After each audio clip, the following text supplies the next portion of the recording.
The base looked different when we returned from that first ambush. Not physically.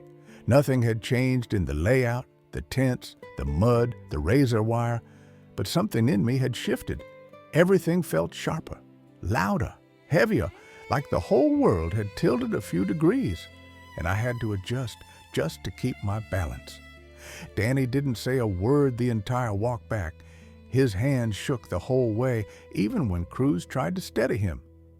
Harper walked quietly, jaw clenched, breathing slow and controlled, like he'd been taught to swallow emotion the way other people swallow food.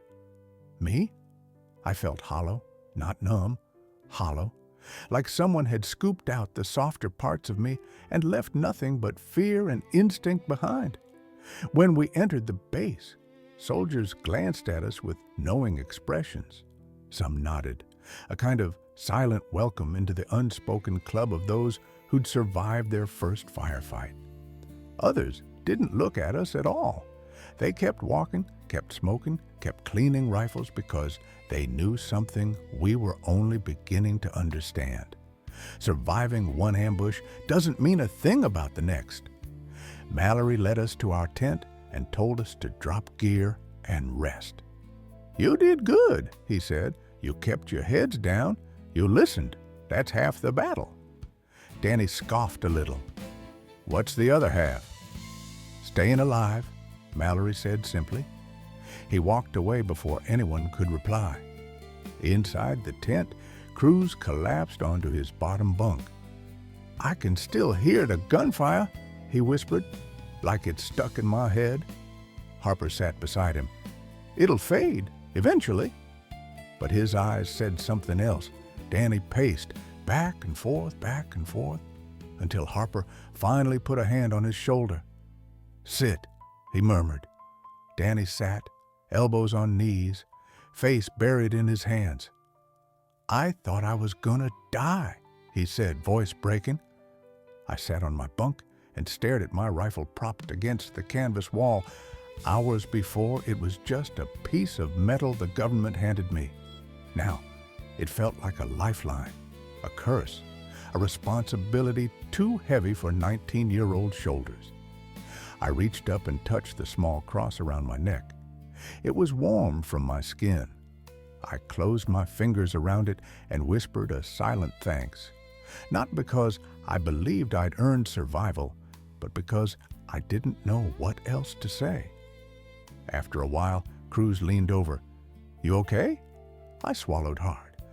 "I don't know." He nodded like he understood, because he did. We all did. Later that evening, Mallory gathered us behind the mess tent. The sky glowed orange, streaked with purple and red, like the day itself was bleeding out. "You learned something today," he said, "something I can't teach with drills." We waited. "That fear you felt, that wasn't weakness, that was awareness.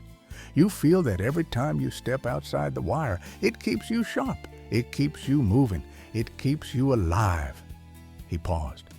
"But here's the hard truth. It also takes pieces from you, little ones at first, then bigger ones, and you don't get them back." The weight of his words settled on us like the humid air. Mallory wasn't trying to scare us. He was trying to prepare us. "Tonight," he continued, "I want each of you to do something. Write a letter home. Doesn't matter who it's to, just write it. Put your thoughts somewhere outside your head, because if you let them pile up, this place will crush you." He walked away. None of us moved at first. Then Harper stood. "He's right. We should write." So we went back to the tent. Cruz took out a folded photo of his baby girl and kissed the corner before opening his journal. Danny stared at a blank page for a long time before finally writing something, anything, just to start. I pulled out Mary's leather journal, smoothed the page, and lifted my pen. The words came slowly at first. "We were ambushed today." I paused. I thought I was going to die. Maybe we all did. My throat tightened, but we didn't.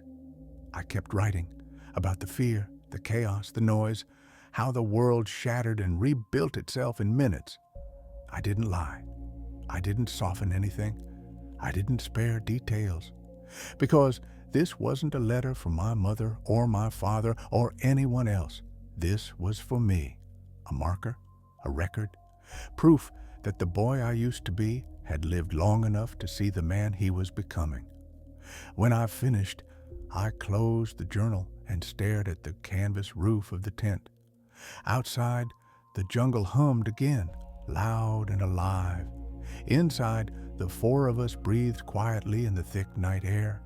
And somewhere between those two worlds, home and war, boy and man, I fell asleep for the first time since arriving. It wasn't restful, it wasn't peaceful, but it was sleep. I woke hours later to the sound of thunder, except it wasn't thunder. It was artillery, shells booming in the distance, thudding like giant fists, slamming into the earth. The ground vibrated beneath my cot. Harper sat up and listened. "That's north," he murmured. "Probably Alpha Company." Cruz rubbed his eyes. "God help them." Danny stared at the floor. "It never stops, does it?" I didn't answer, because the truth was settling in like moisture on my skin. Vietnam didn't care if you slept, didn't care if you were 19, didn't care if you were scared. It moved, it breathed, it consumed, and if you weren't alert, if you slipped even for a second, it would take you, piece by piece, night by night, day by day, until whatever was left wasn't what you used to be. As dawn crept through the canvas, painting the tent in dull gray, Mallory stepped inside. "On your feet?" he said. We rose. "Today," he announced, "you meet your full unit, the men you'll share foxholes with, patrol with, live with, maybe die with." He scanned our faces, and for a moment, just one, there was something like sympathy in his eyes. "Everything up until now was introduction," he said. "Today, the real story begins." And even though part 2 was about surviving, part 3, the final chapter of this journey, would be about finding out what survival costs. You don't get to choose your platoon in Vietnam. They inherit you, like some strange, unspoken adoption, a group of men who already know too much about suffering and now must teach you how to survive it. Mallory led us across the compound that morning, boots kicking up dust as the sun rose like a furnace. The air was already thick, heavy, the kind of heat that made your uniform cling to your body like a second skin. We approached a cluster of tents arranged in a half circle around a small fire pit where a few soldiers sat, drinking canteen coffee strong enough to dissolve metal. "These are your men," Mallory said, but the tone in his voice made it sound more like, "And these are the men whose fates you're now tied to." We stopped in front of them, rough faces, stubbled jaws, eyes that looked far older than their ages would suggest. They studied us, like surgeons evaluating patients before an operation. One of them, a man with a scar slicing down from his eyebrow to his cheek, stood and approached. His uniform was wrinkled, sweat-stained, and faded from the sun. His boots looked older than I was. "This them?" he asked. Mallory nodded. "Fresh out the wrapper." Scarface grunted. "Great. More kids." He stuck out a hand to me first. His grip was firm, calloused. "Sergeant Rivers," he said. "Platoon sergeant." He didn't smile. His eyes did most of the talking, tired, sharp, watchful. "You're lucky," he said. "Some platoons get replacements who cry their first night. Others get ones who think they're Rambo. Either way, they usually die." Comforting. He pointed to the man sitting on a crate tying his boots. "That's McBride. He's the radio man.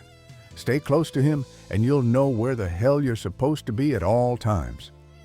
McBride gave a casual salute with 2 fingers and returned to tying his laces. "That guy," Rivers continued, pointing to a wiry man cleaning his rifle with the devotion of a monk, is Ellis. If you ever get hit, pray to God he's within screaming distance." Ellis looked up. "I'm a medic," he said, "but don't get excited. I don't perform miracles, just patch jobs." "Cruz over there," Rivers added, motioning to a man polishing his dog tags, "is the machine gunner, loudest man alive, both in personality and firepower." Cruz winked. "Stick with me, Boots, and you might even learn something before you wet your pants on patrol." Didn't know if he was joking. Still don't. "And him," Rivers said, lowering his voice slightly. "That's Price." A figure sat alone at the edge of the group, cleaning under his fingernails with a knife. He looked detached, focused, but distant, like his mind was somewhere darker than the jungle surrounding us. Price didn't look up, didn't acknowledge us, just kept working the blade. "Don't take it personal," Rivers whispered. "Price lost his best friend last month. There's not much left of him but instinct and spite. Both can get you killed if you're careless." Danny shifted uncomfortably. Then Rivers turned back to us and crossed his arms. "So," he said, "which one of you is the smart one?" We stayed silent. He chuckled. "Good answer. Smart ones don't volunteer." They gave us the rest of the morning to settle in. Our new tent, if you could call it that, was a patchwork of canvas, duct tape, and hope. The floor was nothing but dirt stamped flat from countless boots. Harper claimed a corner. Danny sat on his cot and bounced his leg like a nervous drumbeat. Cruz neatly arranged his small collection of photos and letters. I sat on my bunk and stared at the empty space in front of me. Rivers poked his head in. "In about 20 minutes, he said, "we're going out to fill sandbags. Part of being new means doing the crappy jobs. Consider it a rite of passage." Cruz groaned. Danny asked, "How many?" "As many as the captain thinks you can fill," Rivers said, "which probably means double." He left. Danny fell back on his cot. "I didn't know war included manual labor." "It's Vietnam," Harper said. "Everything includes manual labor." When we reported to the sandbag station, Cruz was already there, shoveling dirt with the enthusiasm of a man digging his own grave. "Took you long enough," he said. "Shovels are there. Dirt's everywhere. Don't overthink it." He tossed us bags and pointed at the ground. The work was brutal under the rising sun. Shovel, lift, fill, tie, stack, repeat until your arms and back feel like someone beat you with a metal pipe. Sweat dripped into my eyes. My palms blistered. My breath grew shallow. But every time I paused, Cruz shouted, "Keep moving, Boots! Vietnam doesn't care about water breaks." At some point, I wasn't sure if he was toughening us up or just enjoying the free labor. Probably both. By the time we finished, my shirt clung to me like a second skin. My hands felt raw. Cruz looked ready to collapse. Danny lay flat on the dirt, staring at the sky like it had personally betrayed him. "We're gonna die out here," Danny groaned. "Probably," Cruz said cheerfully. "But hey, you'll die with great arm muscles." We laughed despite ourselves. It was the first moment since arriving that felt almost normal. Almost. That afternoon, Rivers gathered us again. "All right," he said. "Today's not a patrol day, but we are doing perimeter rotation tonight. Couple hours on guard duty each. Nothing fancy." He paused, scanning our faces. "But tomorrow," he added, voice low and unwavering, "we go on a real mission." The word real hung in the air like smoke. "What kind of mission?" I asked. He looked at me with eyes that had seen far too much. "Search and clear. Small village in the valley. Intel says VC might be moving supplies through it." Danny swallowed. "What if there's nothing there?" Rivers stared through us, not at us. "Then we get lucky." "And if there is?" Cruz asked quietly. Rivers didn't blink. then you see what this war really is." No one spoke. Not Harper, not Danny, not even Cruz, who always had something to say. Rivers stepped closer, lowering his voice. "You boys survived your first ambush. That wasn't nothing. But tomorrow is different. Tomorrow isn't just surviving what happens to you." He paused. "Tomorrow, you take action, and that's when this place changes you." A chill ran down my spine, because even though I didn't know what was waiting in that valley, some part of me already understood. Part 3 wasn't about danger, it was about decisions, about the line between soldier and survivor, between who you were and who you'll never be again. Rivers looked at us one last time. "Rest up," he said. "Tomorrow, the real war begins." Sleep didn't come easy the night before our first real mission, not because of fear I could understand, but because of anticipation, a cold, restless anticipation that sat in my chest like a stone. I lay on my cot, listening to the jungle buzz and hum, the night creatures calling into the darkness as artillery thudded somewhere far off. Every now and then, the ground vibrated faintly beneath me, a reminder that this war never really slept. Around me, the guys lay still, Cruz clutching the rosary he wore around his neck, Harper sleeping with his rifle cradled beside him like a trusted friend. Danny awake, eyes open, staring at the ceiling, his breath shallow and uneven. "You think we'll see something tomorrow?" he whispered. I swallowed. "We might. What if it's bad?" I didn't know what to say, so I didn't say anything. There were questions in Vietnam no one could answer, and truths no one wanted to speak. Danny let out a shaky breath. "I'm not ready." "Neither am I admitted. We lay there silently, both knowing that readiness wasn't something you felt. It was something forced on you by necessity. Morning came with a gray haze covering the camp. Fog hung low, drifting between tents like smoke. The air smelled of wet leaves, diesel, and that faint metallic tang that had become the scent of this place. Rivers found us at breakfast, his boots coated in dried mud, his expression carved from stone. "Gear up," he said, "briefing in 10. We followed him to the staging area where Captain Hargrove stood over a map pinned to a crate. He looked older than any officer I'd ever seen, not in years, but in weight. War ages you in ways time can't measure. "This," Hargrove said, tapping the map, "is the valley, thick jungle, narrow paths, no clean lines of sight." He circled a small cluster of structures near the center. "This village has been quiet for weeks. Too quiet. We've had reports of Viet Cong movement through the area, supply runners, scouts, maybe more." He looked up, scanning our faces. "This is not a search and destroy mission," he said firmly. "We are not here to burn homes. We're here to gather intel, question locals, and confirm if VC have passed through. Engagement only if necessary. Understood?" We nodded. Necessary. That word echoed inside me. Necessary according to who? Judged by what? Measured how? But war didn't pause for moral debates.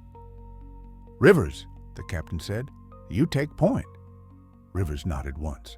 "All right, Boots, saddle up." We marched out of camp in a tight formation, the fog wrapping around us like a damp curtain. The jungle greeted us with its usual symphony, buzzing insects, distant bird cries, the soft crunch of wet earth beneath boots. "Stay alert," Rivers murmured. "The valley plays tricks." He wasn't wrong. As we descended along the narrow trail, the canopy thickened until sunlight barely touched the ground. The air grew cooler, heavier. Every sound seemed amplified. Every shadow seemed deeper. McBride whispered into his radio. Ellis scanned tree lines with tired eyes. Cruz hummed under his breath, a habit that made me nervous until I realized he did it to keep himself calm. Danny walked beside me, his breathing uneven. "You okay?" I asked quietly. "No," he whispered, "but I'm walking. That's something." We continued downward. The valley floor was a different world entirely, dense, muggy, quiet, too quiet. Even the insects seemed wary here. We moved slowly, rifles raised, eyes scanning. The trees towered overhead, their branches knotted into a tangled web that blotted out the sky. The air felt trapped, like the valley didn't want anything escaping, sound, breath, or hope. Rivers held up a fist, and we stopped. "Listen," he whispered. At first, all I heard was my own heartbeat, thudding loudly in my ears. Then I heard it. A faint creak, a subtle shifting of wood, like someone stepping onto a bamboo slat. "Trap," Harper whispered. "Maybe," Rivers said, eyes open. We stepped carefully, watching the ground, the roots, the vines. Every twig felt suspicious, every rock felt deliberate. The jungle wasn't just nature here, it was a weapon. After nearly an hour of cautious movement, we reached the outskirts of the village, a cluster of small huts. Silent, still, no livestock, no movement, no children running, or women washing clothes by the river. Villages were supposed to be alive. This one felt abandoned, or worse, waiting. "Spread out," Rivers ordered quietly. "Check for signs." We moved through the huts, empty bowls, recently burned fires, footprints in the dirt, some large, some small. "It looks like they left in a hurry," Cruz murmured. "Or were told to leave," Ellis added grimly. Price stood near a doorway, staring at the ground. "Fresh tracks," he said. "Heading west. Could be VC. Could be villagers. Hard to tell." Rivers crouched beside him. "How fresh?" "Hours," Price said. "Maybe less." A chill slid down my spine. We weren't alone. Someone had been here, maybe still was. Danny tugged at my sleeve. "Over there," he whispered. I followed his gaze to a hut with a door slightly ajar. Something about it felt wrong, too deliberate, like it had been staged to draw attention. "Rivers," I whispered. "That hut." Rivers looked over, jaw tightening. "Harper, with me," he said. "The rest of you hold positions." They approached the hut slowly, carefully. Harper nudged the door with the tip of his rifle. It swung open with a soft creak. I held my breath. Inside, a small table, overturned. A pot on the ground, clothes scattered. Rivers stiffened. "Mine!" he yelled. But the warning came a second too late. Boom! The explosion ripped through the hut, sending debris flying. The blast wave knocked me backward. I hit the ground, hard, ears ringing so violently the world went silent. Dust filled the air. Screams echoed through the village. Someone shouted for a medic. I tried to rise. My legs stumbled beneath me. The world spun in sickening circles. "Rivers!" someone yelled. "Harper!" I staggered toward the hut. Smoke billowed from the doorway. Flames licked the shattered wood. Ellis rushed past me, dragging Harper, whose face was streaked with blood and shock. "Where's Rivers?" I gasped. Harper coughed hard. "Inside. He's inside." Price didn't hesitate. He sprinted straight into the smoking wreck, disappearing into the haze. "Price!" Danny shouted. Seconds dragged like hours. Then Price emerged, carrying Rivers over his shoulder, both of them bloody, battered, coughing. "Get Ellis!" Price yelled. "He's hit bad." Ellis rushed forward, kneeling beside Rivers. "Pressure to the leg," Ellis barked. "Move, move!" Cruz tore off his bandana and pressed it against Rivers' thigh, blood seeping through instantly. Rivers gritted his teeth. "God damn! Booby-trap!" His voice broke into a groan. I stood frozen, watching the chaos swirl around me. The blast, the blood, the screaming, the sudden realization. The war didn't care if you were careful. It didn't care if you followed the rules. It didn't care if you were good or bad. It took and took and took, without reason, without warning, without mercy. And as Rivers looked up at me, pain etched across his face, I realized something I didn't want to understand. Tomorrow would ask even more of us, and not all of us would have anything left to give. The world after the explosion felt muted, like someone had stuffed my ears with cotton and washed the colors out of everything. The ringing in my head pulsed in slow, sick waves, each one reminding me that I was still alive and that others might not be. Ellis crouched over Rivers, hands moving fast but precise. Years of experience working through instinct. "Keep pressure," Ellis barked. "If he loses more blood, we're not carrying him out." Cruz pressed harder on the bandage, face twisted in concentration and fear. Rivers let out a deep, guttural groan. His jaw clenched so tightly, the muscles in his neck bulged. "Am I going to lose the leg?" Rivers gasped. Ellis didn't look up. "Ask me again when you stop bleeding." That was Ellis's way of saying stay alive long enough to find out. Price hovered nearby, chest heaving, arms covered in soot and splinters. He'd run back into that burning hut without a second thought. Seeing him now, eyes sharp, jaw set, I realized the truth of what Rivers had said the day before. Price wasn't brave. He was broken in a way that made him fearless. And in war, sometimes that's the only thing that saves lives. Danny stood behind me, shaking uncontrollably. We have to go," he stuttered. "They planted that trap. They're close. They're watching." "Danny," Harper said quietly, gripping his shoulder. "Breathe." But Danny couldn't stop shaking. None of us really could. Rivers gasped again, clutching Cruz's arm. "Radio! McBride! Get us out!"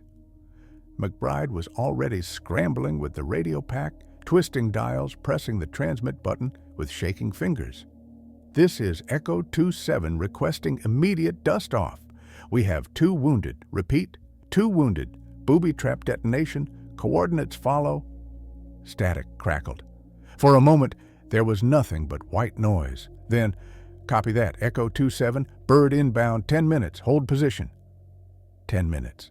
In Vietnam, 10 minutes could stretch long enough to measure a lifetime, or end one. Price looked at Rivers' leg and muttered, "They hit you bad, Sarge." Rivers managed a weak smirk through clenched teeth.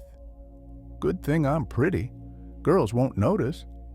But his eyes, clouded with pain, betrayed the truth. Ellis worked methodically, sweat dripping down his temple, hands stained with blood. "Stay with me, Rivers. I'll get you home." Harper scanned the tree line, rifle raised. "We need a perimeter. Cruz, Danny, you 2 help me." Eyes up. They might be waiting for us to bunch up. Danny swallowed hard but nodded. I took the opposite side, rifle tight against my shoulder. Each tree looked like a hiding place. Each shadow felt alive. The jungle didn't breathe. It waited, watching, listening, deciding. Time dragged. The only sounds were Rivers' ragged breaths, the distant call of birds, and my own heartbeat pounding like artillery. Finally, the thump, thump, thump of helicopter blades echoed through the valley. Danny looked up like salvation itself was descending. "They're here." "Not yet," Harper muttered. "They're close." The sound grew louder, rotors chopping the humid air into hot, sharp currents that whipped through the clearing. Leaves and dirt spiraled upward as the medevac helicopter hovered overhead. The side door swung open, and a crewman shouted, "Move! Move! Move!" Price and Harper lifted Rivers, careful but quick, Rivers crying out as they carried him toward the chopper. Ellis and McBride helped guide the stretcher. "Take Harper, too," Ellis yelled. "He's concussed." But Harper shook him off. "I'm fine." "You're not," Ellis snapped. "I said I'm fine." Ellis looked to Rivers for backup.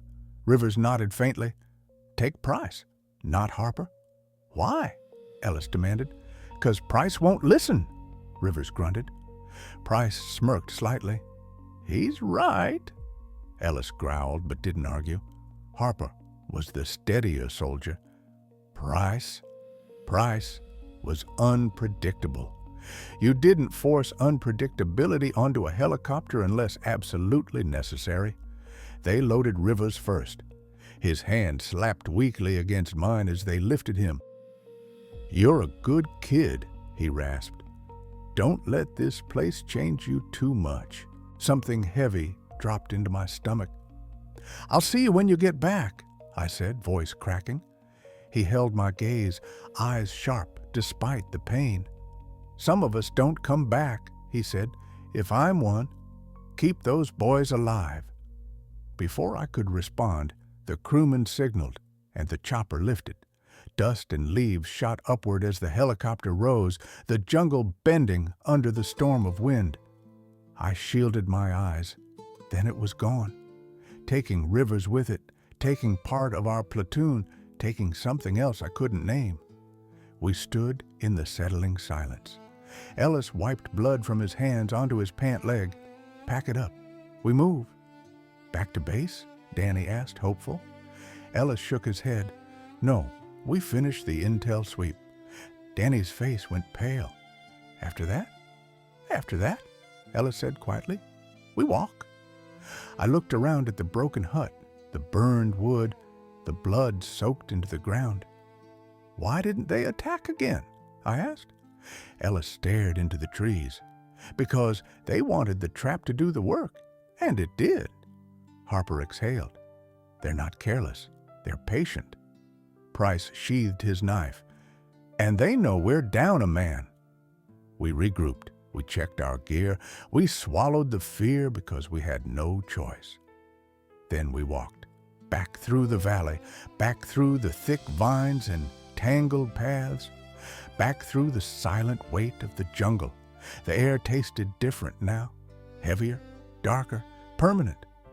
When we reached the top of the ridge, the sun was beginning to set. The sky glowed red, deep, bruised red, like the world was bleeding out with us. On the walk back, no one spoke, not even Price, not even Cruz. We walked like ghosts. Shadows stretched across the dirt path, carrying the day's weight between us, and something settled inside me.